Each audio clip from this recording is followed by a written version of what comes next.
Dante, kailan ba yung nakatakdang filing ng SOSE at kailan din ang deadline niyan? Magandang umaga, Aga. Nagsimula na ang paghahain ng Statement of Contributions and Expenditures o SOSE pagkatapos ng eleksyon at June 11 o eksaktong isang buwan pagkatapos ng halalan ang deadline naman ng paghahain ng SOSE.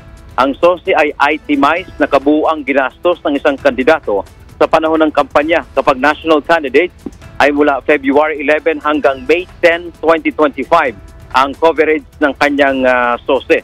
Samantala kung local candidates naman ay mula March 28 hanggang May 10.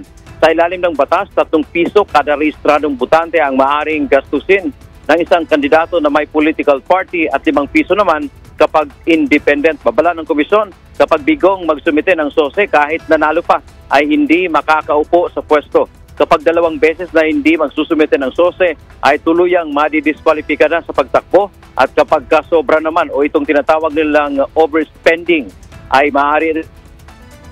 Ipinaalala din na aga ng komisyon na hanggang June 11 pa rin ang umiiral na gun ban. Kaya bawal pa ang pagdadala ng baril sa labas ng tahanan. Samantala sa ngayon aga ay ongoing itong pagpupulong ng komisyon sa kanilang mga opisyal sa Bangsamoro Autonomous Region in Muslim Mindanao, BARM. Ayon kay Chairman George Erwin Garcia, ito ay paghahanda nila ngayon pa lamang sa gagawing parliamentary elections sa Oktubre 13.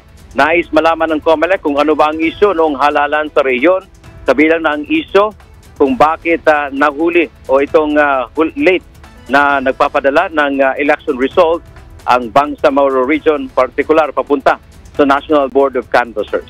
Yan man ang ating update mula dito sa Maynila. Balik sa iyo, Aga. Maraming salamat, Dante Amento.